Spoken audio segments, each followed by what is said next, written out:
What if I told you there's an axe so powerful, it doesn't even chop wood? It blows it apart?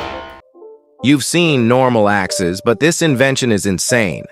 Some even tried strapping axe heads to chains, dangerous enough to slice your hand before the wood.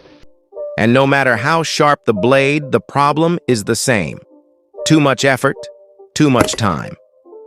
That's why engineer Intexa built a 3D printed axe with a shotgun shell inside. It doesn't swing like normal. The mechanism is completely different. Subscribe for more crazy inventions.